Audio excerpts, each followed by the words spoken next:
नाज़रीन मोहतरम, ये 2050 की दुनिया होगी। यहाँ वो सब कुछ हकीकत से बढ़कर हकीकत होगा जो दर हकीकत मुमकिन होना एक नामुमकिन सी बात है। यहाँ वो सब देखा जा सकता होगा जिसके बारे में एक आम इंसान सोच भी नहीं सकता। हमारे हाथों में मौजूद स्मार्टफोन और एलईडी टेक्नोलॉजी, ये सब कुछ एक आई लेंस में जम होकर गायब हो चुका होगा, जिसके बाद वर्चुअल और रियल वर्ल्ड में फर्क खत्म हो जाएगा। मौजूदा दिनों में त्योहारों पर की जाने वाली लाइटिंग का रवाज है, मगर 2050 में आई लेंस आपको ऐसे प्रीसेट ग्राफिक्स देंगे कि ईद के दिन हर शख्स अपनी मर्जी के मुताबिक दुनिया को सजा हुआ देख रहा होगा। हमारी ईदों में हमसे बिछड़ जाने वाले हमारे बहन भाई शामिल नहीं होते, लेकिन कमाल ये होगा कि 2050 की ईद कोई ऐसी वैसी ईद नहीं होगी। उस ईद में अल्लामा इकबाल, कायदे आजम और फातिमा जिन्ना समेत क़याम पाकिस्तान की पूरी लीडरशिप हमारे साथ मौजूद होगी। दूसरी जानिब भारत में कबीर सिंह, भगत सिंह और यूरोप में जॉर्ज पंजम वगैरह सब जिंदा हो चुके होंगे। यहाँ ये कहना मुनासिब होगा कि हशर से कबल ही एक हशर बर्पा होगा। लोग उन हसीनाओं से भी इश्क कर बैठे होंगे जो कि हजारों साल पहले मर चुकी थी, लेकिन अब जिंदा होकर एक बार फिर इस सियारे पर जाहिर हो चुकी होंगी। और ये औरतें पहले किसी जागीरदार या किसी बादशाह की बीवियां रह चुकी होंगी, लेकिन 2050 में वो अपनी रजा से किसी आम आदमी के साथ रहने लगेंगी। जिंदगी और मौत का फर्क बिल्कुल बदल चुका होगा। अब आप सोचेंगे कि ये कोई हरकत करती तस्वीरें होंगी, लेकिन ऐसा बिल्कुल भी नहीं है।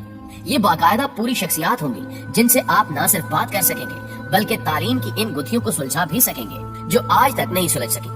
हमारे बाप दादा भी जिंदा होकर हमारे साथ मौजूद होंगे। नाज़रीन मोहतरम, ये सब सुनकर आप काफी हैरान हुए होंगे कि ये सब कैसे हो सकता है। आज की इस वीडियो में हम आपको इसी के बारे में बताएंगे, जिसके बारे में सुनकर ही आपके रोंगटे खड़े हो जाएंगे कि दजाली टेक्नोलॉजीज आने वाले दिनों में कैसे कैसे हशर बर्पा करने जा रही है। तो हम आगे बढ़ने से कबल आपसे गुजारिश है कि वीडियो को आखिर तक जरूर देखिएगा। प्यारे दोस्तों, अहादीस में बयान किया गया है कि कयामत के करीब दजाल मुर्दे जिंदा करने का शोभा दिखाएगा। अगर उस दजाल की बात टेक्नोलॉजी पर मुनहसर है तो हम फिर इस मौजू पर बात करेंगे कि किस तरह एक मरे हुए इंसान को उसकी मेमोरी समेत दोबारा जिंदा किया जा सकता है। आर्टिफिशियल इंटेलिजेंस 21वीं सदी की वो इनकलाबी इजाद है जो आने वाले सालों में कई अहम मिशन में इस्तेमाल होगी। वो चाहे हजारों साल पुराने सिगरेट पढ़ने का मिशन हो या कब्रों में दफन हड्डियों से डाटा निकालने की तैयारी, आर्टिफिशियल इंटेलिजेंस हमारी इस काम में भी खूब मदद करेगी।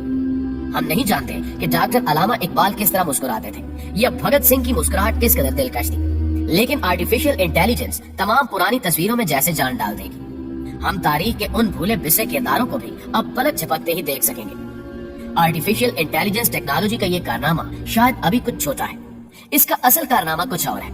दरअसल कबल मसीह से लेकर आज तक जितने भी लोग गुजरे हैं उनकी तस्वीर पेंटिंग्स की सूरत में हमारे पास मौजूद है। 16वीं सदी में जितने भी यूरोपीय बादशाह गुजरे उनकी बेगमात की तस्वीर, ये सब भी हमारे पास पेंटिंग की सूरत में महफूज है। आर्टिफिशियल इंटेलिजेंस इस डाटा को प्रोसेस करने के बाद इनके चेहरों की असल तस्वीरें हमारे स्पोर्ट करेगी, जिससे हम जान सकेंगे कि पेंटिंग से हटकर वो लोग असल में कैसे नजर आते थे। क्या आप इन तस्वीर को देखकर कह सकते हैं कि ये कैमरे की बनी हुई नहीं है या ये लोग 21वीं सदी से बहुत पहले ही इस दुनिया से जा चुके हैं? प्यारे दोस्तों, अभी आर्टिफिशियल इंटेलिजेंस के साथ हमारा दूसरा दौर शुरू हुए चंद साल ही हुए हैं, लेकिन 2050 तक ये टेक्नोलॉजी इंसानी अकल को शायद मात दे दे, और ये भी मुमकिन है कि इंसानी अकल आर्टिफिशियल इंटेलिजेंस के अंदर ही गुम होकर रह जाए। आने वाले वक्त में ये टेक्नोलॉजी आर्टिफिशियल इंटेलिजेंस पर्सनैलिटीज की एक अलग दुनिया बनाने वाली है। यहाँ अहम सवाल ये पैदा होता है कि वो शख्सियत जो आज से कई 100 साल पहले इस दुनिया से जा चुकी है, उससे ये आर्टिफिशियल इंटेलिजेंस पर्सनैलिटी कितना मिलती जुलती होगी। यानी इसका वो किरदार जो कुदरत ने डिजाइन किया था उससे आर्टिफिशियल इंटेलिजेंस किस हद तक मिलती होगी। और दूसरा अहम सवाल ये है कि इस आर्टिफिशियल इंटेलिजेंस टेक्नोलॉजी को उस पहले गुजरी हुई शख्सियत का डाटा कहाँ से मिलेगा। साइंसदानों का मानना है कि इंसान एक मेमोरी चिप है जिसमें लातादाद यादाश्तों के कई सिलसिले मौजूद हैं जो उसके दिमाग से होते हुए उसके डीएनए तक पहुँचते हैं। साइंस का कहना है कि एक इंसान अपनी तमाम जिंदगी में जो भी करता है उसकी तमाम मालूमात उसके डीएनए डाटा स्टोर में जेनेटिक कोड की सूरत में महफूज हो जाती है, और अगर कब्र में दफन इन हड्डियों से उन जेनेटिक डाटा को लेकर इनको डिजिटल डाटा में बदला जाए तो हम सदियों पहले मरे हुए इंसान को साइंसी तौर पर जिंदा कर सकते हैं। नाज़रीन ग्रामी, अब आप ये सोचेंगे कि इंसान की 70 साल जिंदगी गुजरने के बाद क्या उसकी जिंदगी का कोई दूसरा सबूत रह जाता है कि वो अपनी जिंदगी में क्या कुछ करके गया। कुदरत जिस सिस्टम के जरिए आपके हाथ पांव और हर उज़्व से गवाही लेगी, वो सिस्टम इस कदर पावरफुल है कि हमारे पास इस वक्त इंतहाई महंगे डाटा स्टोरेज मौजूद होने के बावजूद हम उसका मुकाबला नहीं कर सकते।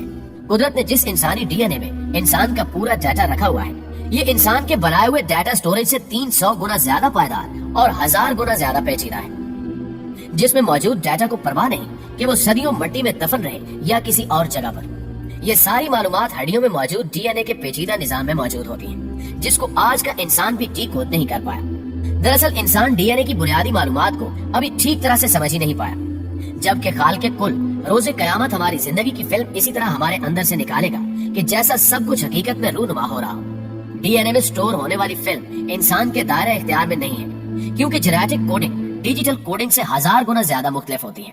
मुस्तकबिल में ये टास्क आर्टिफिशियल इंटेलिजेंस को दिया जाएगा, जो कब्रों और मज़ारों में दफन इंसानी जिंदगियों की तहरीरों को निकाल लेगा और 70-80 साल जिंदगी की तहरीर को इनकी हरकत करती तस्वीरों के साथ मिलाकर एक मुकम्मल आर्टिफिशियल इंटेलिजेंस पर्सनालिटी डेवलप करेगा। यानी ये भी मुमकिन है कि कल को इलामा इकबाल उम्मत की एक नई तर्ज पर तरबियत के लिए एक बार फिर से मौजूद हो, या फिर कायद-ए-आज़म कौम की एक बार फिर तरबियत के लिए हाजिर हो। इस काम के लिए दो चीजें बहुत अहमियत की हामिल होंगी, जिनमें से पहली 5G टेक्नोलॉजी है, जबकि दूसरी चीज आई लेंस है।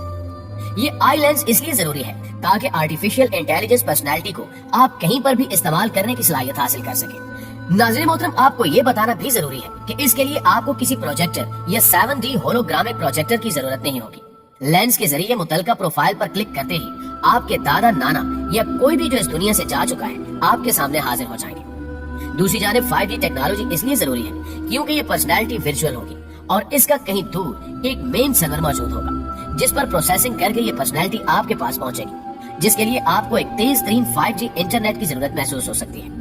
यूं ये दजाली टेक्नोलॉजी कुछ भी मुमकिन बना देगी। लेकिन आखिर में एक अहम सवाल ये है कि क्या इंसान ये टेक्नोलॉजी इजाद कर पाएगा और क्या मरे हुए इंसान के डीएनए को डीकोड किया जा सकेगा? इसका जवाब आप दोस्त भी कमेंट में हमारे साथ शेयर जरूर कीजिएगा। इंशाल्लाह आपसे मुलाकात होती है अगली वीडियो में। तब तक अपना ढेर सारा ख्याल रखिएगा। अल्लाह निगहबान।